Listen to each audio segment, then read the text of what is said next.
Hey everybody, this is Strict9 with Strict9 GP. Welcome to episode 6 of Out of the Park Baseball 18, my playthrough with the Philadelphia Phillies. The theme of this episode is going to be close to the theme of the last episode, where I covered spring training. I've gone through a month of the season now, and the injuries are out of control. Maybe the worst string of injuries I've seen since I've been doing playthroughs on this version of the game. And I'm in the challenge mode, which this is the way I've been playing this entire playthrough, and I'm now up through May 1st of 2028. And with the challenge mode, you can't really change the injury frequency. It's just set to the normal classic mode. And wow, has it been hard this first month of the year. And if you saw the last episode, spring training was hard for me too. A lot of injuries. Gosh, I'd say maybe half the starting lineup at one time. But right now, looking at what we've gone through since the last episode and through the first month of the season, Mike Farr's still on the disabled list with a long-term injury. That nothing's changed there. Kumar Rocker, he's now out for 6 weeks. He's been up and down. He's only gotten 4 starts. This is the second time he's been on the disabled list since the start of the season. I mentioned earlier he is in his free agent year. So he was on pace to have a pretty good year. Maybe the win total not there yet, but he was on pace for good ERA, strikeouts, good whip totals. But he's probably going to be a non-factor if this injury thing keeps up. Hector Antonio Perez, uncertain return date. I don't know when he's going to come back. I'm counting on him in my bullpen to give me some good middle relief, maybe emergency starter or long relief, even though he hasn't done a whole lot for me since he joined the team. He mostly started last year. He's got great ratings, so I need him. And he's very good value. I need him back, and don't know when that's going to be. He's been out since spring training, and so he's been on there over a month. Fritas Nova, I mentioned him last time. He's going for almost the entire season. I was counting on him big time to anchor that infield. He was my starting third baseman. Cole Staub, who I called up to be the third baseman in Nova's absence, he got 12 games for me and was actually looking pretty decent, and then he got injured. So he's gone now for another 2 weeks. Royce Lewis was almost off. Well, no, he did come off the DL. He came off the DL a couple, 2 or 3 weeks into the season. Instead of bringing him up, because he didn't really get a whole lot of play time in the spring training, instead of bringing him up to the majors, I put him in the rehab assignment to AAA. He played 3 games and he got injured, and so he's been out for another additional 3 weeks. Even though it just says a minimal day-to-day injury, it was for such a long period. I decided to put him on the DL, and usually if it gives like a moderate influence, that's when I use the DL. I like to play it safe when it comes to those type of injury. And then Quentin Holmes, I lost him 11 games into the season. He was not really playing that well, but I've talked about him a lot in terms of his defense is solid. He was it was not a Gold Glove award. That looks kind of similar to the Gold Glove icon, but he's a great defensive outfielder, and I was using him in center this year because of couldn't pick up anybody in the offseason. He's been gone for most of the season and only got 10 games started. He only started 10 games before he got injured. And then Juan Elman, who was really hot the first 2 or 3 weeks of the season. That's where he got most of these productive numbers here. He's on pace for 47 home runs, 128 RBIs, 101 runs. His average, though, is taking a big dip. If I look at the last, see how it's showing here, if it gives me his last couple weeks. Yeah, last week 091. So he's been trending down, but he had gotten off to a productive start, and he's been injured. And now he's gone for 3 weeks. This is really one of the worst strings of injuries I've ever gone through in this game. I don't think that's an exaggeration, counting preseason or spring training and now this first month of the season. And this isn't all of them.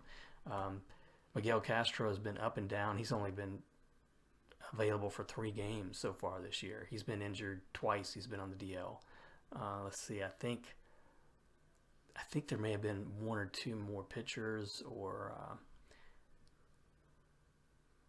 I can't remember. Sluzarek was injured for a while, and he's finally come back, and hopefully he's starting to play pretty well. But he hasn't been that great either so far. I mean, he's on pace for 20 home runs, but it's in limited play.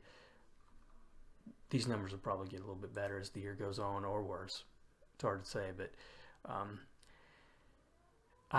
it got so bad that I made a gamble that I almost never make. This is a guy I mentioned last episode, Raid Hecker, who was a high draft pick for me.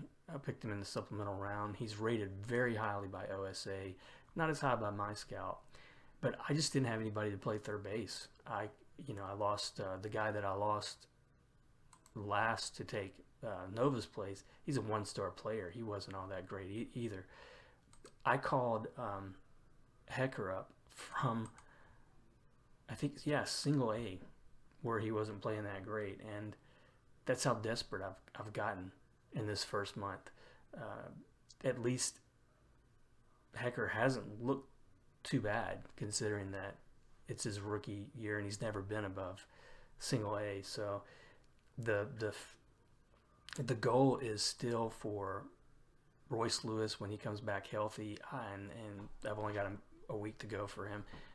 I'll move Hecker back to the minors, but for now, I couldn't find anything in free agency or the waiver wire, and I just didn't think I had any other option. So that's the bad news.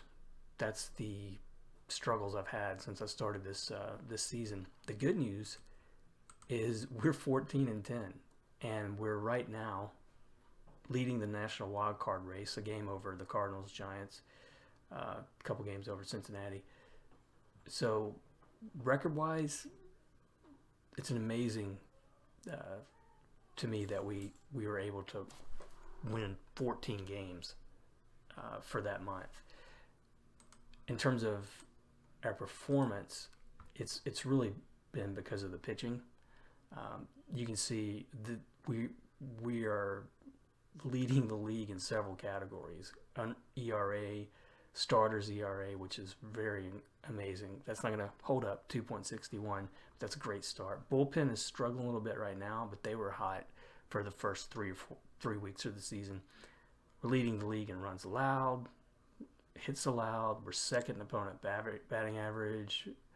BABIP, we're first. Home runs allowed, third. Tied for fifth in base on balls. Not a lot of strikeouts, but defensive efficiency rated third. So pitching is definitely carrying the team right now, which is good because I had mentioned going into the year, I thought our pitching depth was probably going to be the best thing I had going for me. And offensively, we're still not sucking to the point that we're last in any category. We're 12th in base on balls, 11th in home runs. So we're holding our own considering how many starting players we've got out of the lineup. So I'm pretty happy with the way we're performing throughout all these injuries. And it gives me a lot of hope that we got a good chance to make a playoff run this year when everybody comes back healthy. Other teams who are doing well, Miami, they have really played strong in the East so far. And as I figured, Atlanta's taken a dip because of that bad offseason. Milwaukee's looking strong. Colorado's looking really strong. San Francisco, it's early. I still think they're going to do well for the rest of the year. The Astros in the American League, 19-8. They're playing over 700. Cleveland, Kansas City are doing well. Red Sox, Rays. They have been consistently solid in this playthrough.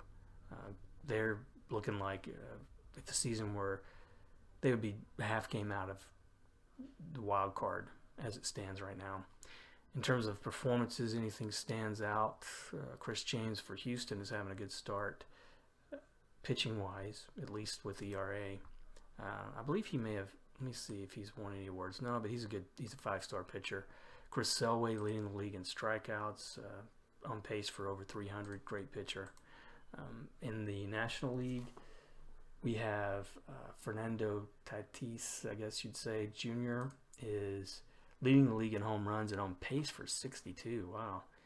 This would be a career year for him for sure. He's batting .412. That would be amazing if he could keep that up. He's been with San Diego his whole career, and he's had a good career too. So we have nobody on any of these leaderboards right here. And if I expanded, if we looked at the top 10, I might. But just wanted to give a brief overview for now. And one other thing I wanted to mention, though, I haven't seen this too often in the playthroughs that I've done, especially with the MLB playthroughs that I've done. But in terms of that first month of the season, we had a few milestones that happened almost, well, I think one did happen back-to-back, but I thought were worth mentioning. So in the start of the season, Mike Trout was one home run shy of 500. On the 3rd of April, I think it was like the second game of the season, he made it to 500. He's been injured most of the time since, but, well, 20 games. He's gotten 20 games in. He's off to a pretty decent start, projected for 100 runs, 81 walks, 310 batting average. But he has joined the 500 home run club. If he needs any other boost or any other qualifier for the Hall of Fame, that'll help him out there, but I think he's a cinch anyway. And then the next day, Chris Bryant got his 500th home run. He's struggling a little bit average-wise. He has been for much of the last 5 years or so, but his power hasn't really slacked off throughout his career. He's on pace for 25 home runs, which would be a dip for him, but he's on pace for 118 RBIs. For his career, he's close to 2,000 hits. He's got a pretty good run totals, but those came primarily within his first 6-7 years with the Cubs. He hasn't been as dominant a player as he started out to be. Had some pretty good years here and there, but I think his Hall of Fame chances are pretty high based on he's got the 500 home runs, obviously, but he's got a high wins above replacement, pretty high run totals for, I think, the kind of player that he is. I could see him making the Hall of Fame, though, based on the numbers. The playthrough, though, I'm seeing a real high, probably abnormally high. And I, again, as I mentioned at the top of this episode, I haven't really changed a lot of the league settings or gameplay settings, so I'm going with the defaults. But in this playthrough, strikeouts have gotten really on the heavily inflated side. For Chris Bryant, he had 240 last year, for instance. That's a whole lot. But still, I think overall he's got some numbers to get him into the Hall of Fame. And then a couple weeks later, I'd almost forgotten about Joey Gallo. He was also a guy who strikes out a lot. He hit his 500th home run. He's not put up the kind of career that Bryant, certainly Trout, has put up in this playthrough, but his power numbers have been solid throughout, like 58, 56. So 2 times he's hit well over 50 home runs. 1, 2, 3, 4, 5, 6, 7, 8, 9 times he's hit over 40 home runs, led the league in home runs 3 times. But I don't think his overall numbers are going to be enough to get him to the Hall of Fame. Career 227 hitter. 400 home runs for Guerrero, who I've mentioned is probably one of the best overall players in this game. He's on pace for 50, which would be, I think he's hit 50 or more home runs 2 times in his career. I think he's got a good chance of being the Hall of Famer if he can keep it up. He does get injured quite a bit. So that's how the league is looking right now. I was going to play ahead a couple weeks here. I am in the challenge mode, so I think the way this is working, I don't think you can sim. Now you could sim ahead for the next week, but I'm just gonna see how we look. We're about to play Boston, um, and let's see if we can keep it up record-wise for the next week or so, and see if we can keep those injuries at bay. We finally got Hector Antonio Perez coming off the. Finally got him coming off the disabled list. His injury history, he was out for 6 weeks, so I'm going to go ahead and put him in a rehab assignment to the minors. He didn't get a whole lot of time, I don't think, in spring training either, so he needs to really see some time. They're going to put him as a starter. He needs to really see some time though before he comes back up. I'd say probably over Tuesday. I'm going to see if he can get 2 or 3 starts before I bring him up, and I'm glad to see him off the disabled list. Boston, we won 5-3, so the winning continues. That's unbelievable, considering how slim we are. I can't believe it. Oviedo is having a pretty good year for me. Considering I didn't expect him to start, he's on pace for 97 runs. That would be pretty good for me. Luckfeld, he didn't get the win, but he's got 3 wins so far this year, on pace for 19. That would be a good year for him. Catch him doing well. Castro, I hope he's going to settle down. His first few games, or a couple games after being on the disabled list, he really stunk up the place. Need him to be solid for me. So we're playing, lost at Boston, and now, gosh, Royce Lewis recovery unclear. Afraid of that too. I really am worried now about the contract I signed him to, which was, I think I mentioned it 2 episodes ago, but it was one of the biggest contracts I've ever signed in this playthrough, and $27.5 million, and he's got a player opt out, but I really don't have any control over this contract until the end of that 2032 season. I have a feeling that he's going to be injury prone for the rest of his career and might be done. One of the things that I failed to mention is we got so desperate that I was looking for another outfielder, and David Dahl is somebody I mentioned several times in the previous episodes when we were going through the off season. He's wrecked, which I said I'd like to stay away from, but this is how desperate I've become. So I went out there in free agency, and he's about the only thing available that I would even consider starting in the outfield. So I threw a $2 million a year contract, or a 1-year contract, at him, and he agreed to take it. So now, roster wise, let me see if where did he go?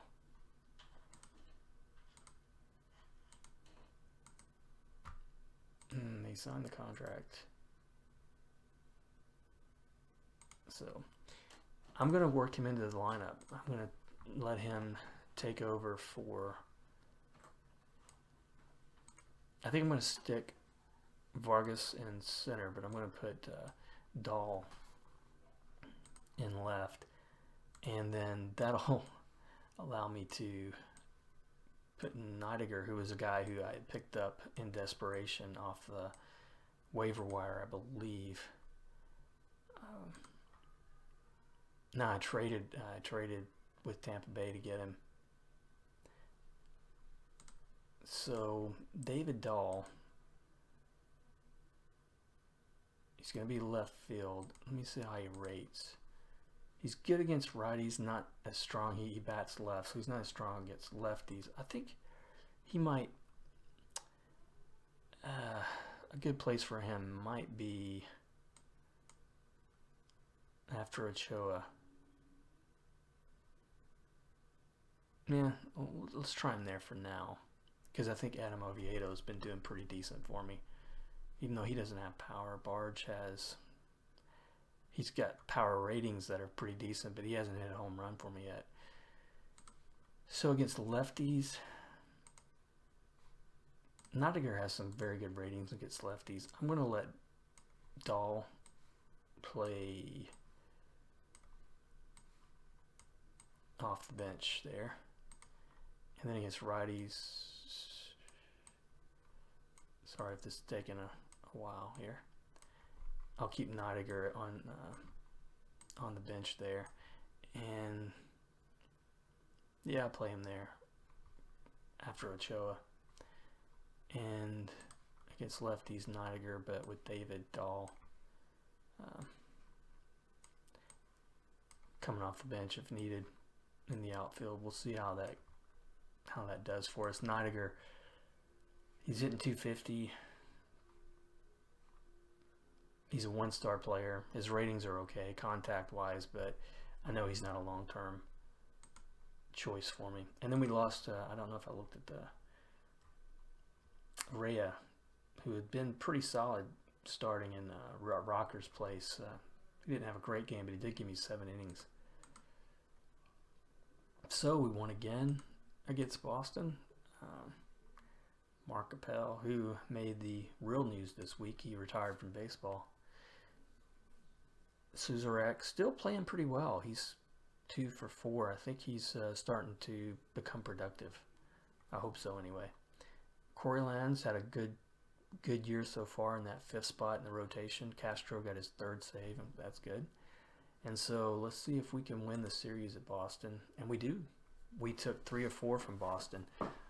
Big injury in the minors. Luis Aquino, 13 months. But let's see how this game went. Pretty solid overall. My 1 through 3 hitters. That was what, 5 for 15. Calvin Smith had a great game. And I've been platooning him this year, which is something that I haven't done in the years that I've had him. He's been my primary starter, but I've set him against lefties, and he's doing pretty well overall. Hopefully he keeps that up. Gowdy, an off game for him, but we still managed to win. And Castro, now up to 4 saves, and I don't think he's given a run up in his last 3 or 4 outings, so that's good. Now we're playing Washington. We are first. Wow. 1 game back, I'm sorry, and against Miami. We are still surprising the heck out of me that we're still winning. Let's play Washington.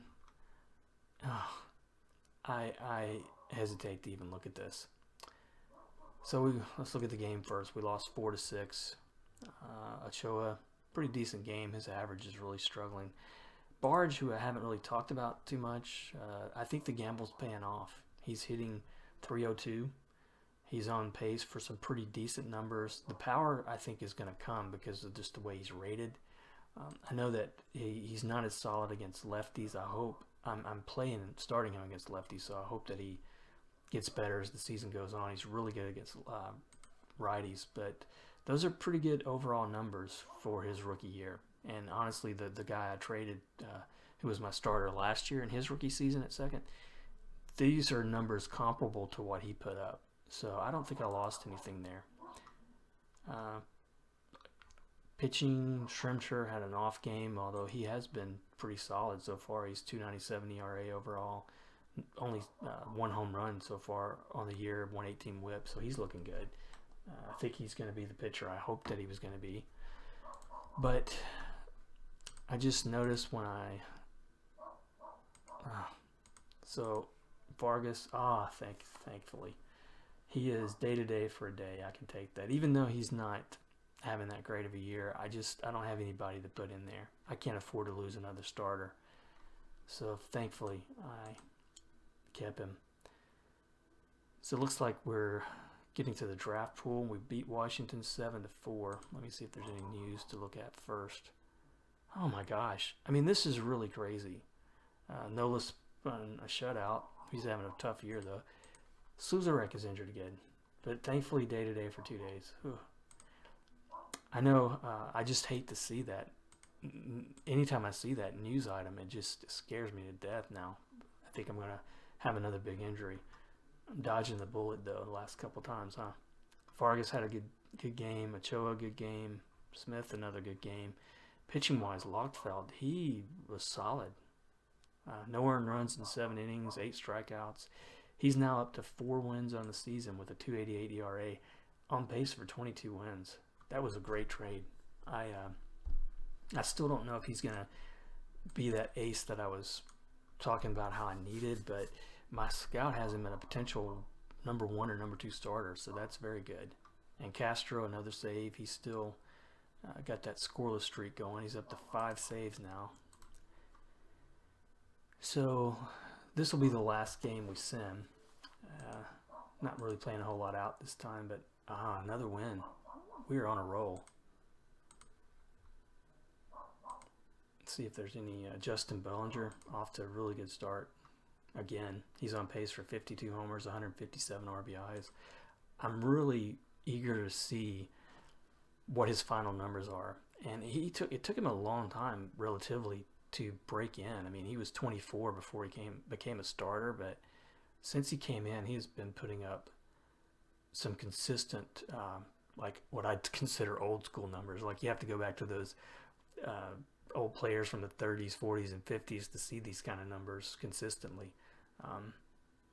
But a great career. I think 500 home runs, and who knows how far he goes.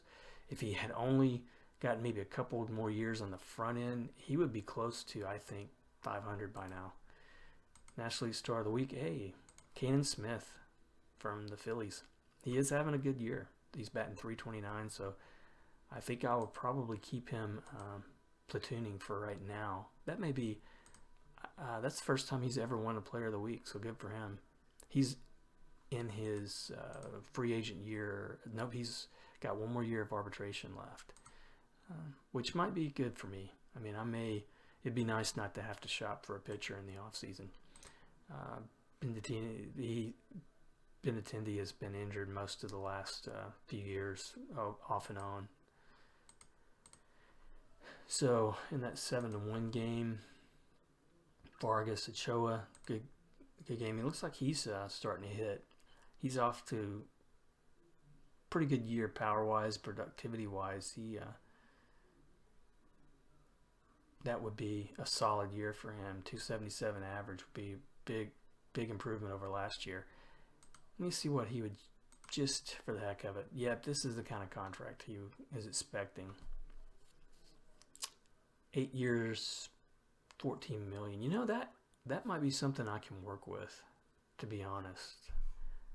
We'll see how he plays out the next couple months before we look at that again. But that's pretty good. Rhea won again. I really do think my depth at pitching is helping me out. So for the standings, we're at 19-12. We are tied with Miami for the league, or for the division lead in the East.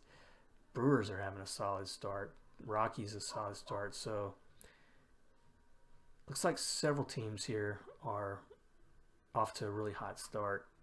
Right now, we are tied with the Marlins in the wild card as well. So it's pretty good, but it's a little bit tighter in that wild card race between us, the Cardinals, Miami, Philadelphia. But I hope we can keep this up. That's a very good start. I'm very happy with that. And any Juan Aranda, I'm not familiar with him, but he's got 19 power. He's off. He's on pace for 78 home runs. That would be incredible to see. And then Guerrero still playing well. He may win another MVP. And let me take a look before I end this episode how close we are on some of these guys. So Cole Staub, he's not going to be a factor really. Royce Lewis, unknown. Quentin Holmes is a couple weeks from coming off. I need him. Juan Elman I need. So let's see if we can hold out and keep playing well for the next few weeks until we can get some of these guys back. I'll probably go ahead and sim offline until we get to the first year player draft, which is about a month away, and then we'll go through a little bit of that and see if we can keep this run going. I've mentioned before, we really need to make the playoffs this year. This is I know the owner says he would be happy with a winning record, but I really would like to make it to the playoffs. Our starting pitching ERA, we're doing pretty well. If I'm reviewing my goals right now, we are green on 3 of those. Sean Bard, she's happy with him. Starters ERA, much improved. Attendance, we are way improved. We are currently 43 million a game. Wow. That's the most attendance we've had in, I think, in several years. So that would be good to hear too, because that means a little bit more money. So we'll take a break here, and I'll play a little bit more offline, and then we'll come back and look at the draft, and might go a little bit short of the draft and see how we're doing a few more weeks into the season. But hope you enjoyed this episode, and hope you're enjoying the series overall. If you have any feedback you'd like to leave, please do so in the comments. If you're liking the series and want to see how it plays out, subscribe, and I think you'll get notified whenever I release a new video, which right now I'm hoping 2 to 3 a week. I'd like to keep them shorter. I'm sorry, I know this is maybe rambling still, but I'm having a good time doing this, and I'd like to keep it up at least through a few seasons of this one. Out of the Park Baseball 19 is up for pre-order. I plan to purchase that soon, so if I'm able to, I will probably move over from the 18 playthroughs into the when 19 comes out. I'll probably start another playthrough then. Don't know if I'll do the Phillies though. I'm still thinking about what kind of teams I'd like to do a playthrough with, but that's probably coming in a month and a half after that game releases. But for now, I'll let you go, and thanks for watching the episode. Hope you enjoyed it, and look forward to seeing you for episode 7.